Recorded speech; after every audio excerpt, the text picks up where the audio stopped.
नमस्कार. मी चारू आणि तुम्हा सगळ्यांचं मनपूर्वक स्वागत आहे अग्नीर या आपल्या हृदयाला भिडणाऱ्या कथेत. आजच्या भागात आपण पाहणार आहोत नीरा, मासाहेब आणि छोटी परी कायरा यांच्या भावनांचा तो नाजूक क्षण, जिथे एका प्रश्नाने नीरासमोर उभं राहतं, आई होणं म्हणजे नातं की जबाबदारी? चला तर सुरू करूया. अग्नीर भाग क्रमांक 14. नीरा घाईघाईत धापा टाकत मंदिराच्या पायऱ्या चढून वरती आली. ती मंदिर परिसरात सर्व बाजूने आपली मान वळवत शोधाशोध करू लागली. हे शंभू, कुठे असेल? तिने महादेवाला मनापासून आवाज देताच लांबच्या एका बेंचवर तिला भूमी बसलेली दिसली. ती पळतच भूमीजवळ गेली. भूमी, भूमी, क क का? दम लागल्यामुळे तिच्या तोंडातून शब्द फुटत नव्हते. भूमीने तिला हाताला धरून बेंचवर बसवले आणि आपल्या पर्समधून एक छोटी पाण्याची बॉटल काढून तिच्या तोंडाला लावली. 2 घोट पाणी घशात गेल्यावर नीराला थोडे बरे वाटू लागले. तिने लगेच बॉटल बाजूला करत भूमीला हाताला पकडून विचारले, भूमी, काय झाले? तू मला एवढ्या अर्जंट फोन करून का बोलवले? कुठे आहे बबलू? नीरा आपल्या आजूबाजूला बघत भूमीला प्रश्न विचारत होती. बबलू आमच्यासोबत सेफ आहेत. आवाजाच्या दिशेने नीराने वळून बघितले. मासाहेब इथे? मासाहेबांना बघून नीराला प्रश्न पडला.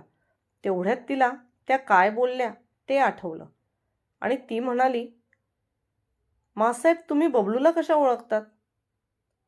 भूमी, काय चालू आहे इथे? नीराने पहिले मासाहेबांना मग भूमीला प्रश्न विचारला. तुमच्या प्रश्नाचे उत्तर आज त्या नाही देणार, आम्ही देणार. बबलू आमच्यासोबत आहे आणि ते जिथे आहेत तिथे सेफ आहेत, मासाहेब म्हणाल्या. पण का? का बबलू तुमच्यासोबत आहे? तो तर दवाखान्यात असायला हवा होता. नीराला काय चालले आहे ते काही कळत नव्हते. तिचा सगळा गोंधळ उडाला होता. नीरा, डॉक्टरांनी त्याला तिथून कोणत्याही परिस्थितीत काढून घरी न्यायला सांगितले, नाहीतर ते त्याला रस्त्यावर मोकळे सोडणार होते. मी डॉक्टरांना खूप समजावून बघितले, पण ते यावेळेस काहीही ऐकण्याच्या तयारीत नव्हते. त्यांनी हॉस्पिटलचे रूल्स सांगत बबलूला तिथे ठेवून घेण्यास मनाई केली. भूमीने नीराला समजवण्याच्या उद्देशाने सर्व थोडक्यात सांगितले. काय? पण ते असे कसे करू शकतात? रूल्स हे माणसांसाठी असतात ना. मग ते थोडा वेळ अजून वाट बघू शकत नव्हते? ठीक आहे, पण बबलू तुमच्यासोबत काय करतो? नीराने परत मासाहेबांना प्रश्न विचारला. आम्ही तुमच्या प्रश्नाचे एकच उत्तर देऊ शकतो. बबलू आमच्यासोबत आहे आणि सेफ आहे. आम्ही तुम्हाला निश्चितच सांगू की बबलू कुठे आहे, पण त्याआधी आम्हाला तुमच्याकडून एका प्रश्नाचे उत्तर हवे आहे. मासाहेबांनी असे विचारताच नीराच्या कपाळावर एक सूक्ष्म आठे आली आणि तिने पुढे होऊन काय असे विचारले.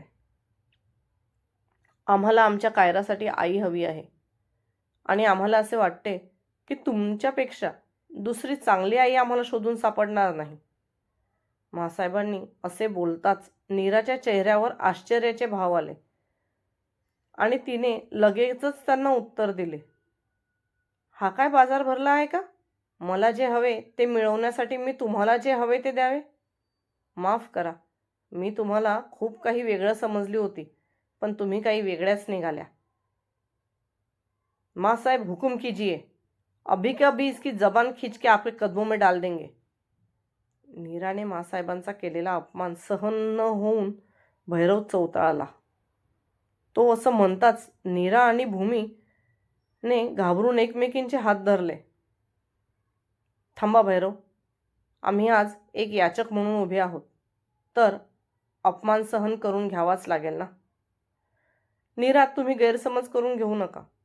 आम्ही बबलूच्या बदल्यात तुम्हाला कायराची आई होण्यास सांगितले नाही, तर खरंच आम्हाला मनापासून असे वाटले की तुम्हीच कायराच्या आई होऊ शकतात. जेव्हापासून कायरा म्हैसूरवरून आल्या आहेत त्या फक्त एकच हट्ट धरून बसल्या आहेत. त्यांना त्यांची नीरा आई हवी आहे. आम्हाला खरंच असे वाटते की तुम्हीच तुमच्या प्रेमाने आमच्या कायराला उभे करू शकाल. आम्ही खूप डॉक्टर करून पाहिले, पण सर्व डॉक्टरांचे एकच म्हणणे आहे की कायराला डॉक्टरांची नाही, आईची गरज आहे. आम्ही तुम्हाला केअरटेकर म्हणून देखील घरी बोलवू शकलो असतो, पण एक आई जे करू शकते ते केअरटेकर नाही करू शकत. आम्ही तुमच्या मनाची व्यथा समजू शकतो.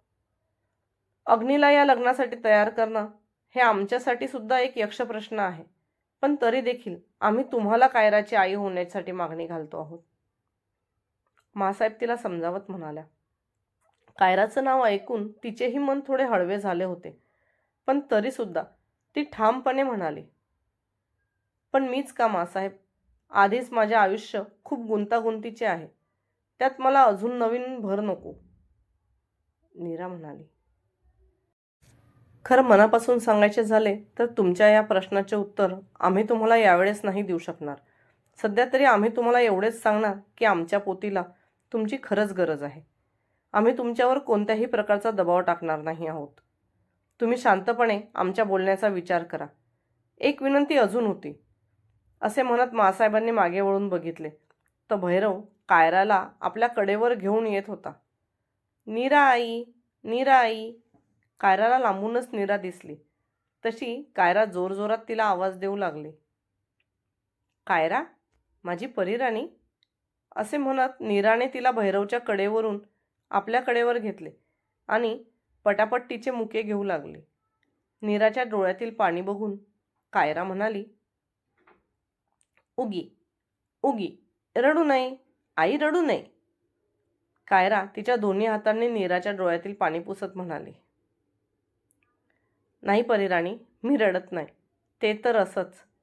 असे म्हणत नीराने परत कायराला कवटाळले आणि आता तिचे लक्ष बाजूला उभ्या असलेल्या मासाहेबांकडे गेले.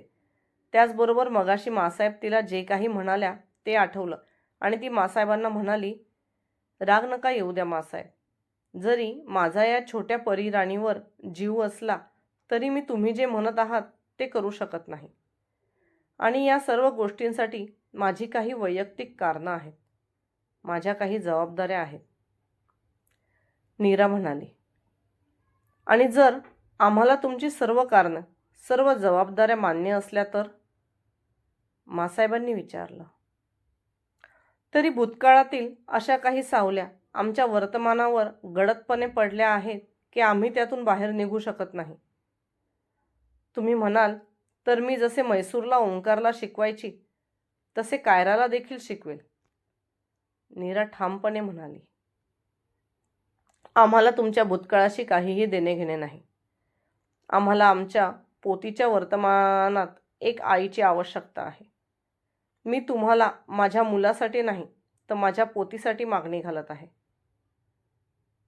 मासाहेब म्हणाल्या. कायरा तिथे बसून त्या दोघींचे बोलणे ऐकत होती. तिला ते तेवढे कळत नसले तरी हे मात्र कळत होते की मासाहेब नीराला तिची आई म्हणून त्यांच्या घरी येण्यास सांगत आहे. नीरा विचार करते आहे बघून ती म्हणाली, नीरा आई, तू माझ्याजवळ येणार नाही का? त्या दिवशी डॅडा तुला रागवला म्हणून तू नाही म्हणते आहेस का? मी त्याला सांगेल, तो तुला यापुढे कधीच नाही रागवणार. तो माझे सगळे ऐकतो. बिचारी छोटी कायरा. नीरा आपल्याकडे यायला हवी म्हणून तिला समजावून सांगत होती. त्या बालबुद्धीला ज्याप्रमाणे समजत होते ती त्याप्रमाणेच नीराला समजवण्याचा प्रयत्न करत होती. तिला वाटले की त्या दिवशी अग्नी तिला रागवला म्हणून ती नाही म्हणते, म्हणून ती नीराला कोणी रागवणार नाही असे आपल्या छोट्या हातांनी तिच्या हातावर हात ठेवत तिला प्रॉमिस करत होती. नीराला तर त्या छोट्या परीराणीला कसे समजवावे तेच कळत नव्हते. ती विचारच करत होती तोपर्यंत मागून आवाज आला, नीराताई. तिने मागे वळून पाहिले तर बबलू हसत मंदिराच्या पायऱ्या उतरून तिच्याकडे चालत येत होता. त्याच्या हातात पूजेची थाळी होती. त्यावरून तो नुकताच पूजा करून आला हे कळत होतं. त्याच्या मागून काळ्या रंगाचा राजस्थानी पेहरावात एक हट्टाखट्टा माणूस चालत येत होता. बबलूजवळ येताच त्याने पूजेचे थाळ खाली ठेवले आणि तिला मिठी मारण्यास पुढे झाला. तोच तिच्या मांडीवर बसलेली कायरा बोलली, तू आत्ता बाहेरून आलास, तू किती डर्टी आहेस, जा हात धुवून ये.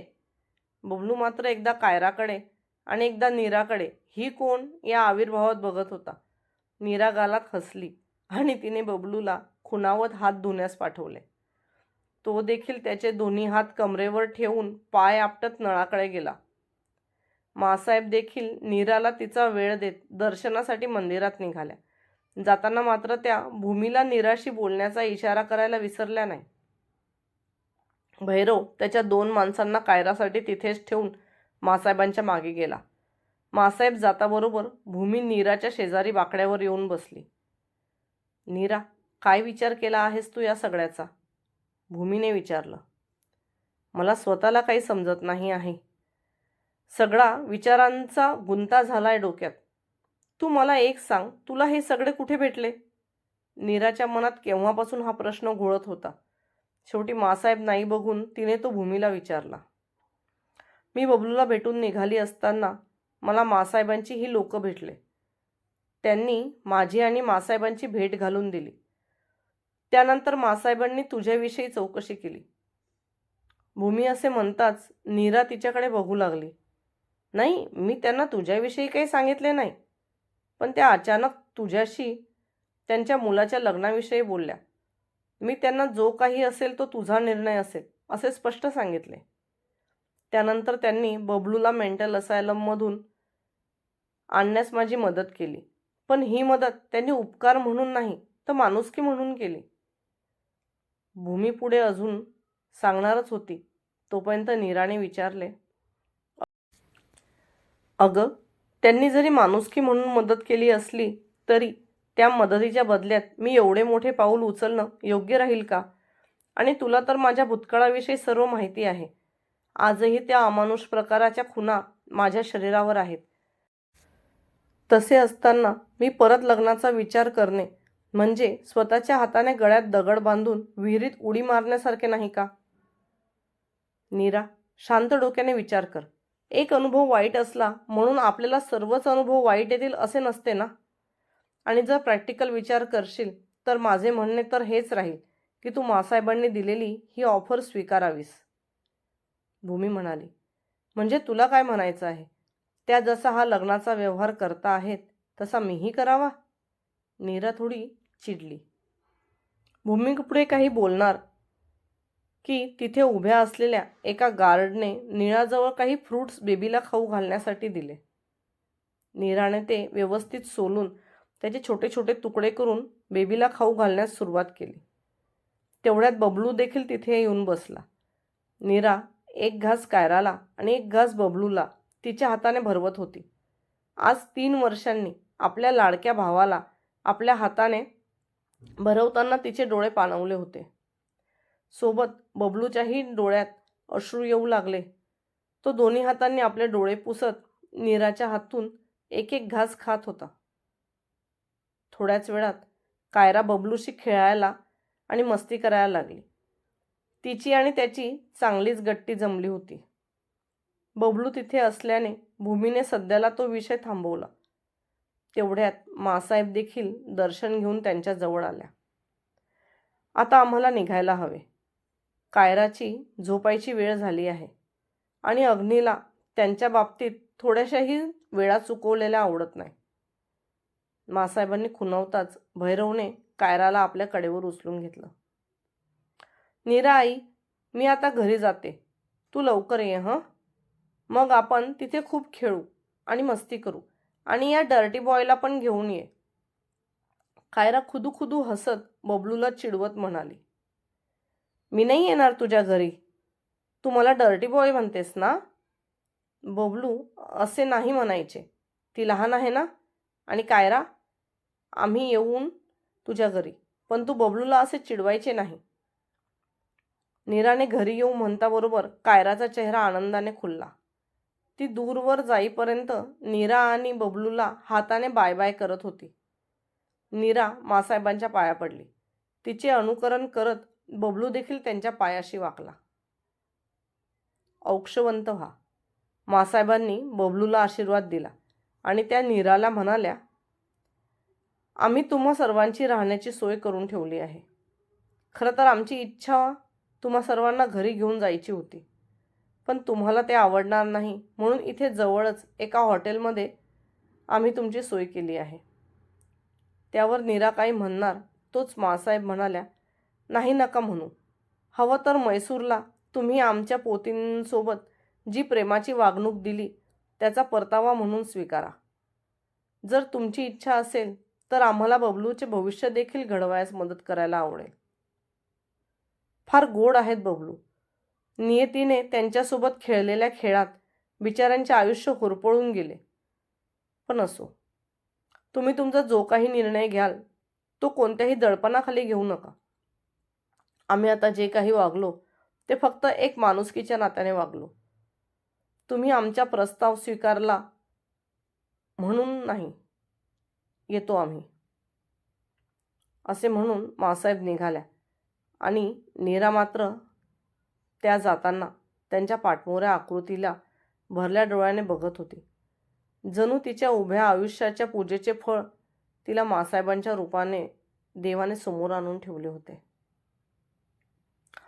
कधीकधी एका छोट्याशा मुलीच्या आई या शब्दात इतकी माया दडली असते की त्या हाकेला नकार देणं सुद्धा अंतःकरणाला टोचत राहतं. नीरा काय करणार? ती कायरासाठी आई बनण्याचा निर्णय घेईल की तिच्या भूतकाळाच्या जखमा तिला पुन्हा एकदा मागे खेचतील? तुम्हाला काय वाटतं? नीराने या नात्याला होकार द्यावा का? आणि अग्नी हा निर्णय स्वीकारेल का? तुमचे विचार कमेंटमध्ये नक्की लिहा. जर तुम्हाला हा भाग आवडला असेल तर व्हिडिओला लाईक करा, तुमच्या मित्रांसोबत शेअर करा आणि पुढील भाग सर्वात आधी पाहण्यासाठी चॅनल सबस्क्राईब करून बेल आयकॉन नक्की दाबा. लवकरच भेटू पुढील भागात. तोपर्यंत मनात प्रेम ठेवा आणि कथेशी जोडलेले राहा. धन्यवाद.